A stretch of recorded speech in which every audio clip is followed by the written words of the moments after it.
सौनक आदि 88,000 ऋषियों ने सूत जी को बारंबार साधुवाद दिया कि आपने महात्म की चर्चा हमें इतनी सुंदर तरीके से सुनाई है महाराज, अब जरा हमारे हृदय में कुछ जिज्ञासाएं हैं, उन्हें भी शांत करने का प्रयास करें।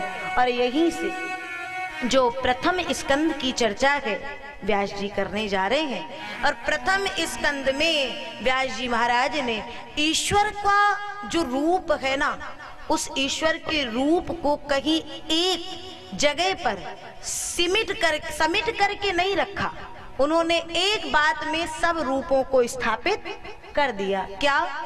जन्मादस्य यतोन्वयादित रतश् चार्ते स्वाभिज्ञा स्वराट तेने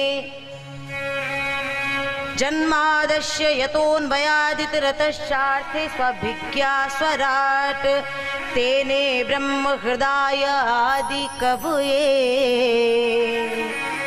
मृह्यन्त यत सूरया।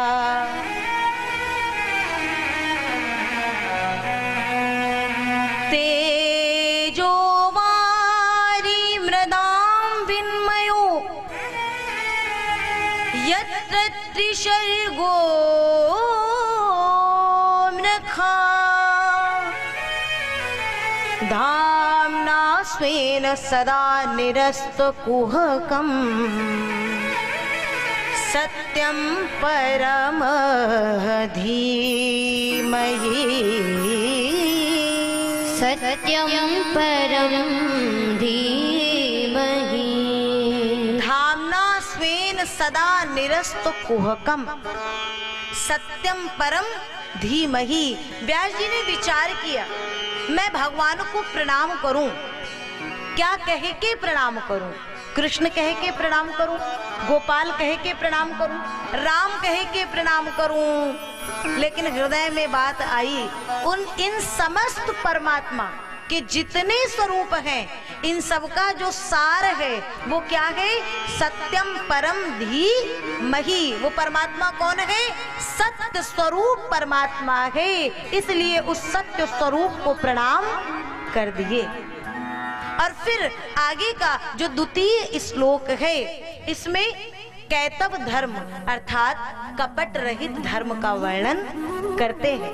और ये कपट रहित धर्म वही है जो मैं अभी आपको बताती आ रही हूँ कि दुनिया भर के जो प्रपंच हैं, जो हमारी इच्छाएं हैं, जिनके स्वार्थ के वशीभूत होकर के और हम भगवान को जो भजते हैं ना, उन इच्छाओं का एक तरफ शमन दमन करके और फिर गोविंद को भजे, वही है कपट रहित धर्म। लेकिन हम सब आज मनुष्य जिस धर्म का पालन करता है वो है कपट सहित धर्म। जैसे भगवान राम ने, भक्त यदि भगवान के लिए रोए तो भगवान भी रोते हैं कि कोई आओ मेरे लिए जो मुझसे मुझे चाहो। भगवान ने सुग्रीव को सब कुछ दिया, लेकिन जिस समय सुग्रीव अपनी बात, अपने किए हुए वादे को भूल गए तो भगवान ने क्या कहा? सुग्रीवहु सुधि मोरि बिसारी पावा राजकोसपुर नारी। राजकोसपुर और नारी पाने के बाद में ये सुग्रीव ने मेरी याद, मेरी सुध भुला दी। मैं कितने दिन से सुग्रीव का यहाँ बैठे बैठे इंतजार कर रहा हूँ, राह देख रहा हूँ। यही होता है कि सुग्रीव ने कहा था, प्रभु मुझे जीवन में कुछ नहीं चाहिए। क्या क्या नहीं चाहिए? नगर नहीं चाहिए, राज्य नहीं चाहिए, सिंहासन नहीं चाहिए। भगवान राम मुस्कुराए। लोगों ने कहा, प्रभु हंस क्यों रहे हो? तो भगवान ने इतना ही कहा, ये जितनी चीजें कह रहा है, इसके पास में इस समय एक भी चीज उपलब्ध नहीं है, इसलिए मैं एक बार इसे दूंगा और मिलने के बाद जैसा ये आज मेरे लिए है समर्पित, वैसा तब रह पाता है या नहीं, फिर देखता हूं। और वही हुआ। सुग्रीव भगवान को चातुर्मास बीत गए, भगवान राम के पास एक बार सुग्रीव झांकने नहीं गया महाराज। कि भगवान क्या कष्ट में है। पानी, वर्षा, धूल, मिट्टी, कंकड़, पत्थर सबको सहते हुए परमात्मा विराजमान थे। तो भगवान के पास जिस समय हनुमान जी गए तो हनुमान जी से राम जी ने कहा, ऐ हनुमान, जो सुग्रीव को चाहिए था मैंने सुग्रीव को दे दिया, तुम्हें क्या चाहिए। आज हनुमान जी महाराज चरणों में गिरे और बोले, प्रभु मुझे आपकी केवल दया मात्र नहीं चाहिए, मुझे आपकी दया और कृपा के साथ जीवन पर्यंत, जन्म जन्मांतर पर्यंत केवल आपका साथ चाहिए, इसके अलावा मुझे कुछ नहीं चाहिए। और हनुमान जी तो ऐसे भक्त गए, आप लोगों ने कथा सुनी होगी कि हनुमान जी महाराज ने जब राम जी को देखा कि पसीने की बूंदे भगवान के मुखमंडल पर आ रही है, तो प्रभु को बड़ी गर्मी लग रही है, इसलिए हनुमान जी जाते गए और राम जी को पंखा करने लगते हैं। ध्यान से सुनना। और पंखा करते गए, लेकिन राम जी को देखे ना तो पंखा करते करते अचानक भगवान राम की एक लीला याद आ गई और उस लीला में हनुमान मगन हो गए। और ऐसे मगन हो गए कि उनका जो पंखे वाला वो हाथ था ना, वो रुक गया और वो लीला समाधि में डूब गए। और जब समाधि से हटे तो देखते क्या है, भगवान राम तो ऊपर से लेके नीचे तक पसीने से तरबतर। हनुमान जी ने कहा, राघव सरकार, मैं इतनी देर से ये आपको पंखा कर रहा हूँ और इसके बाद भी आपका पसीना थम नहीं रहा है। भगवान ने कहा, तुमने मुझे पंखा किया ही कब? तुम तो न जाने किस भाव समाधि में डूब चुके थे, तुम्हारा हाथ चल ही नहीं रहा था। हनुमान जी चरणों में गिरे और स्वयं को बहुत धिक्कारा कि ऐसी समाधि किस काम की जो मेरे भगवान कष्ट में हो जाए, मेरे प्रभु को पीड़ा हो जाए। ये हनुमान जी का भाव है। और इसी भक्ति, इसी भाव के कारण ही हमारे श्री हनुमान जी महाराज आज भी चिरजीवी हैं।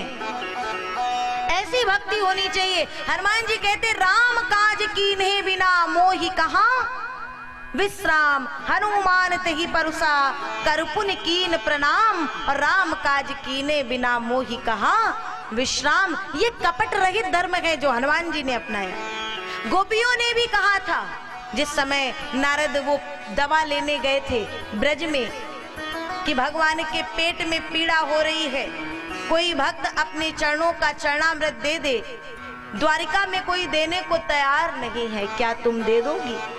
हजारों चरण निकले। नारद ने कहा, जिसका चरणामृत पान करने के लिए सब ललायित रहते हैं, ऐसे को आप अपना चरणामृत देंगी?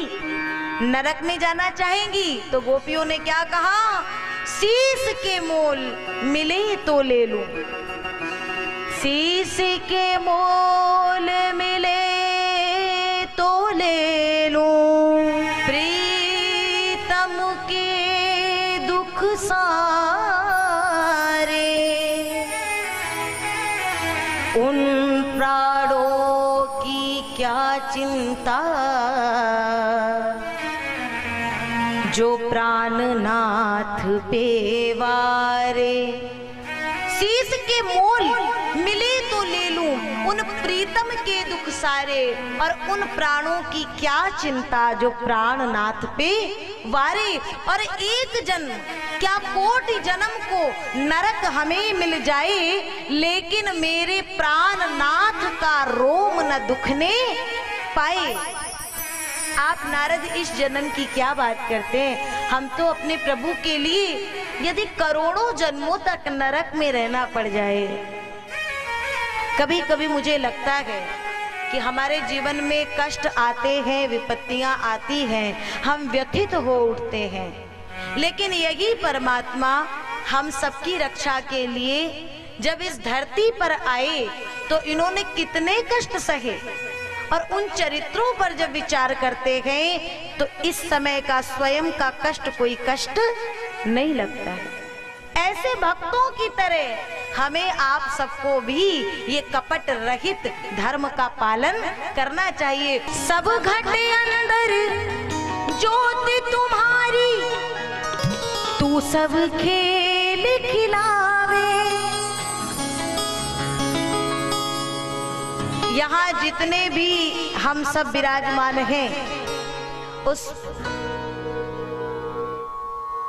परब्रह्म परमात्मा की ही तो ज्योत है जो हम आप सब में विद्यमान है। सरकार, सब घट अंदर ज्योत तुम्हारी, तू सब खेल खिलावे।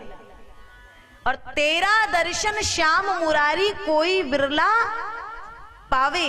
कोई बिरला ही होता है सरकार जो आपका दर्शन पा पाए। और जन्म जन्म का साथी तू ही, तू जग का रखवाला, भज गोविंदा जय गोपाला। बोले बाकी बिहारी लाल की।